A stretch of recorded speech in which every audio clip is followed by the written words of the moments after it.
السلام عليكم ورحمة الله تعالى وبركاته. معكم الأستاذة يعقوب ميمونة، أستاذة بقسم العلوم طبيعة وحياة، كلية العلوم والتكنولوجيا، جامعة أحمد دراية، ولاية أضرار. Chargée de module Méthode et techniques d'analyse biochimique 2. Cette présentation est réservée aux étudiants de 3e année licence biochimie, département SNV. توقفنا آخر مرة عند chapitre numéro 3, la chromatographie liquide sur colonne. وللتذكير فقط, le chapitre numéro 1 a été consacré à la généralité sur la chromatographie. Le deuxième chapitre, nous avons discuté en détail de la méthode CCM, la chromatographie sur couche mince.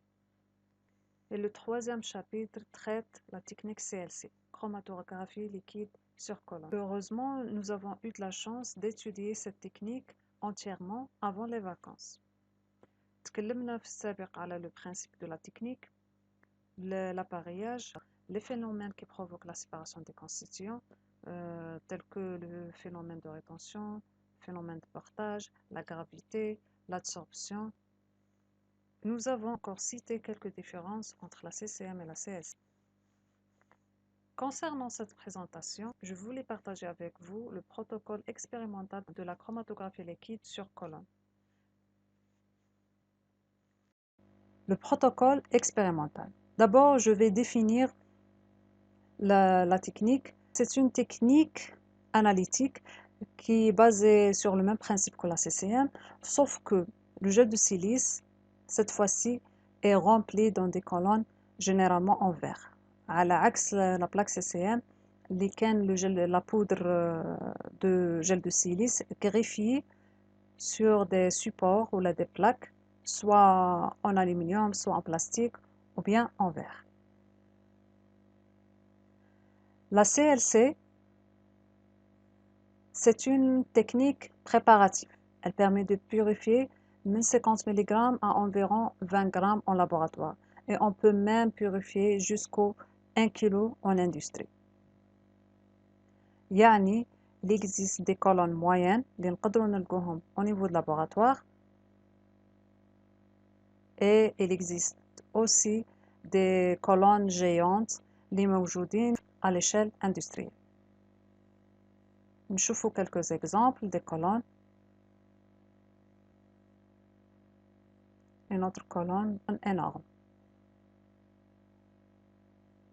L'objectif d'une CLC, plus que la séparation, puisqu'elle c'est une technique séparative, on peut même récupérer et isoler nos produits. C'est pour ça qu'elle est intéressante. Les principaux éléments d'une séparation de CLC. العناصر الأساسية اللي نوجدوهم في une séparation par colonne, c'est bien sûr la colonne, plus la silice, اللي هو يمثل لي la phase stationnaire, et les layons, qui représentent la phase mobile, et bien sûr l'échantillon. بالنسبة للتروا éléments كنا هضرنا عليهم بالتفصيل في دروس سابقة. اليوم راح نتطرق en détail la colonne اللي هو العنصر الأساسي بالنسبة لسات technique. Il existe deux types de chromatographie. Chromatographie éclair, نعيطولها même flash, ou chromatographie par gravité, ou là une chromatographie gravitationnelle. L'éclair, comme son nom indique, elle est très rapide. C'est pour ça نعيطولها éclair ou bien flash. La différence entre les deux techniques, d'abord le type de colonne. هنايا عندنا des colonnes fermées وهنايا بالنسبة la chromatographie par gravité des colonnes ouvertes مفتوحين. الحاجة الثانية أنه la chromatographie éclair, l'écoulement نتاع les layons elle est basée à une pression d'air comprimé. يعني باش يتحرك لي ليون داخل لا كولون لازمني ضغط. ماشي ضغط كبير ولكن لازم نابليكي une pression. Alors que la séparation في la colonne ordinaire العادية ما نحتاجوش l'application d'une pression. تعتمد على la gravité l'écoulement يكون goutte à goutte.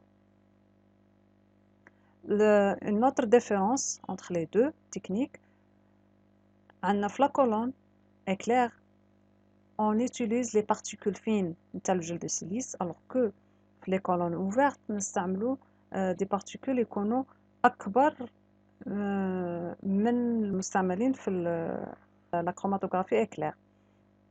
وهذا واش يعطينا نتيجة أنه la chromatographie par gravité, elle demande une grande quantité de gel de silice, elle demande une grande quantité d'éléons, à l'axe la chromatographie éclair. On va parler de chaque type en détail. Chromatographie éclair. Le schéma suivant englobe les constituants d'une chromatographie éclair. L'élément le plus essentiel, c'est la pompe. هنا عندنا réservoir plein de solvant, une pompe pour appliquer une pression légère sur la colonne. On peut trouver habituellement des détecteurs UV visibles, des collecteurs avec des récipients, et le système il est contrôlé par un PC ou bien un écran tactile, c'est-à-dire il est contrôlé par un logiciel. Voici quelques exemples. Toujours on trouve une pompe, c'est l'élément le plus important pour une telle chromatographie. Une colonne qui est un peu spéciale et un support ou bien un collecteur de fractions. Toujours une colonne, une pompe et un collecteur. Ce procédé de séparation analytique est fréquemment utilisé dans l'industrie ou bien dans les laboratoires de biologie, par exemple pour la séparation des acides amines. On a toujours réservoir, une pompe, colonne chromatographique, un écran tactile et un collecteur de fractions. Le fractionnement se fait à l'aide d'un détecteur UV visible qui peut identifier les produits à l'aide de leur valeur d'absorbance.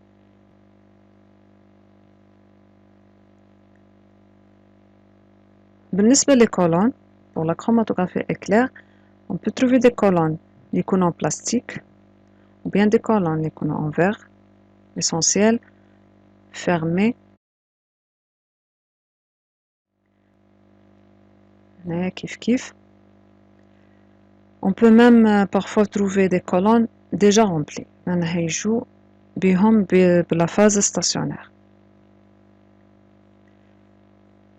Sinon, ممكن جدا استعمال des colonnes ordinaires, عاديين, en appliquant une petite pression manuellement.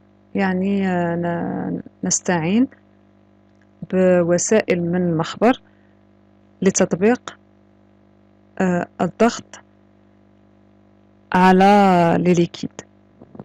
Par exemple, هنا en utilisant une poire soufflante, كما راكم تلاحظوا. On peut même utiliser des pipettes ou bien des seringues بحيث ننتقلوا من la chromatographie simple la chromatographie éclair.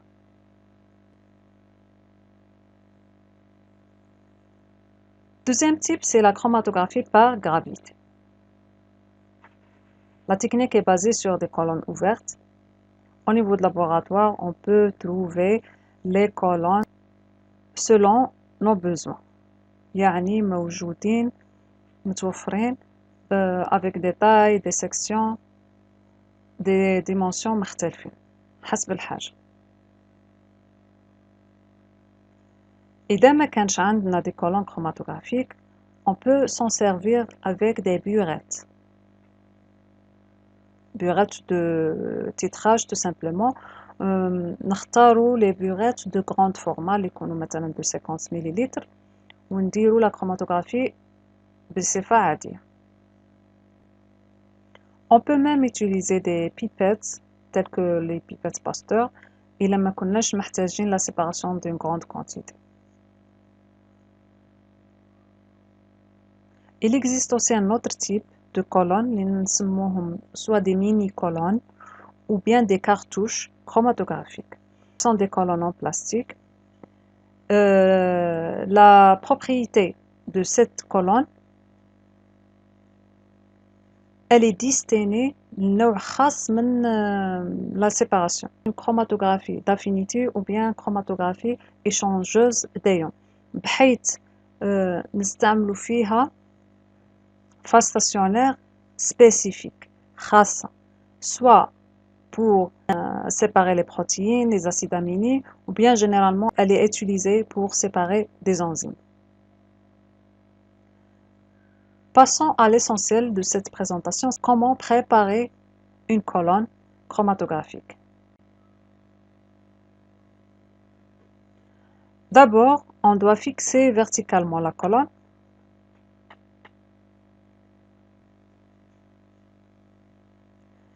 Placer un morceau de coton au fond de la colonne. Généralement, on utilise le coton ordinaire. Lequel, parfois on trouve dans les laboratoires la laine de verre. Elle est aussi utilisable. En anglais, c'est glass wool. موجودة في المخابر. On peut même utiliser la ouate.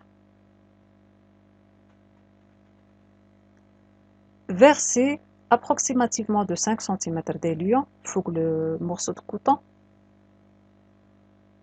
et placer environ 1 cm de ça sur le coton bien sûr.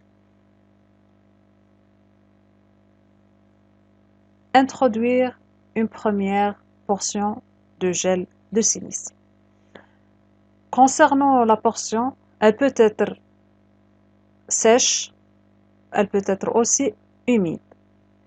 Par la suite, on va voir comment préparer les portions de gel de silice. Le remplissage de la colonne. Cette étape est l'étape clé pour avoir une bonne séparation et c'est également la plus délicate. Alors le remplissage doit être le plus homogène possible et sans bulle d'air. Les surfaces supérieures et inférieures de l'adsorbant, généralement on parle du gel de silice, doivent être parfaitement horizontales. Le remplissage, d'une manière générale, peut être réalisé selon deux méthodes au choix.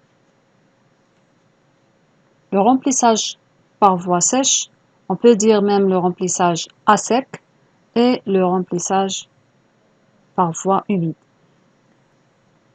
بالنسبة le remplissage par voie sèche, faire couler l'adsorbant en poudre dans la colonne à l'aide d'un entonnoir, tout simplement. Alors que le remplissage par voie humide, on doit mélanger notre poudre avec un liquide اللي راح يكون de préférence le solvant d'élution. On s'intéresse maintenant à le remplissage par voie humide.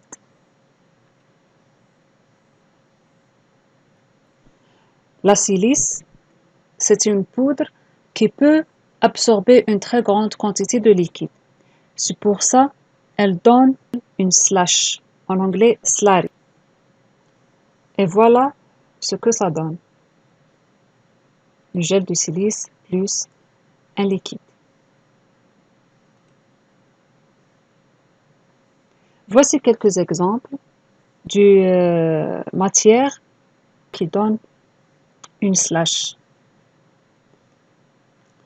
À droite, c'est un type de boisson très populaire dans quelques pays. À gauche, c'est la slash powder. La poudre est utilisée surtout dans les couches bébés. Et au milieu, c'est le sable des plages.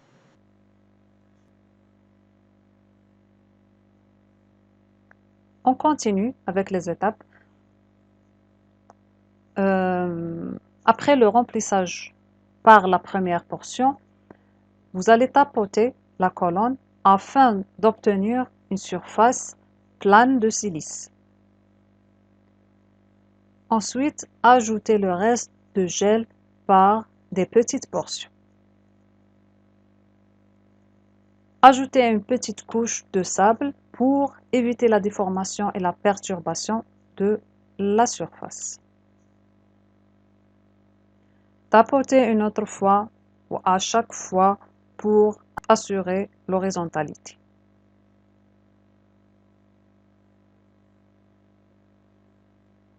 Deuxième étape, c'est le dépôt du mélange.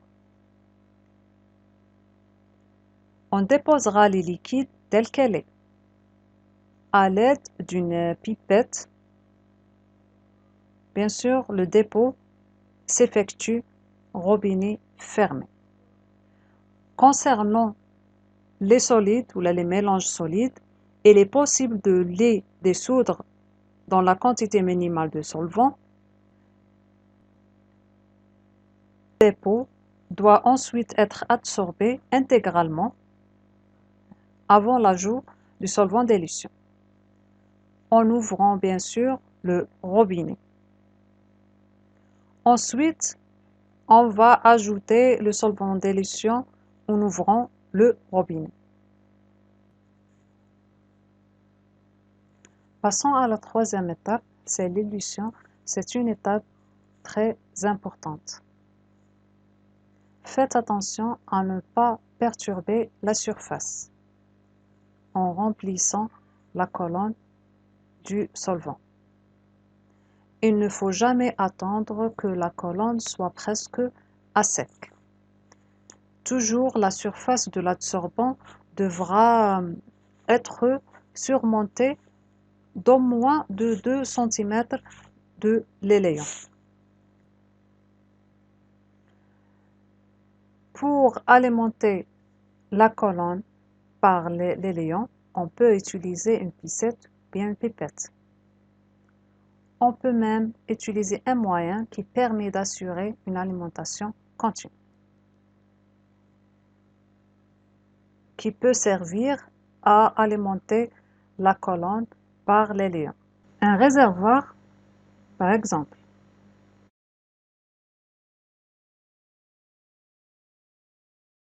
Voici un flacon de réservoir. Il est en pyrex et on peut trouver des réservoirs en plastique. Il existe des colonnes chromatographiques avec réservoir.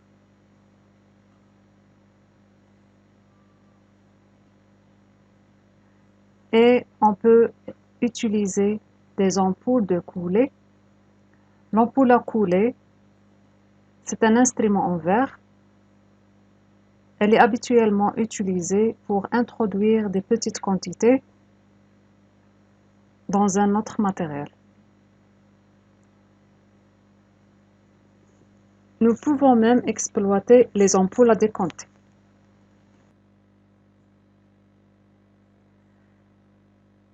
La dernière étape, c'est la récupération des fractions. On fera des fractions de l'ordre de 10 à 50 ml suivant le volume de la colonne. On les récupérera dans des récipients numérotés. L'analyse se fera par CC1 et les fractions de même composition seront rassemblées. Et finalement, éliminer le solvant à l'aide d'un rod à vapeur. Et bien sûr, n'oubliez pas de calculer votre rendement. Voici quelques informations à savoir. À la fin de chaque analyse chromatographique, il faut indiquer les informations suivantes. Le diamètre et la hauteur de la colonne de silice. On peut même indiquer la masse de la silice utilisée, soit à l'état sec, ou bien à l'état humide, ou bien tout simplement on indique la hauteur de gel de silice.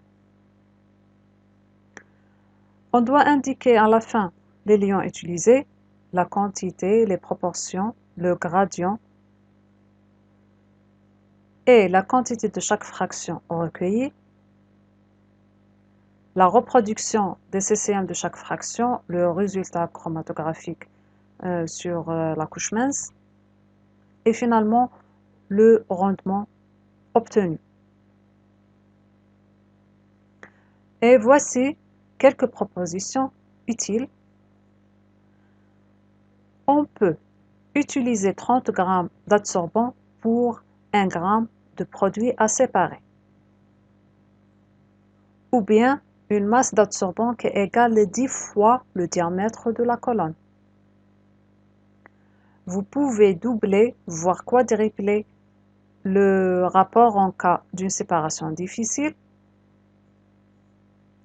Il faut également prévoir un espace de 10 cm environ au-dessus de l'adsorbant pour placer le solvant. Et finalement, je vous laisse quelques liens à consulter pour mieux comprendre la technique.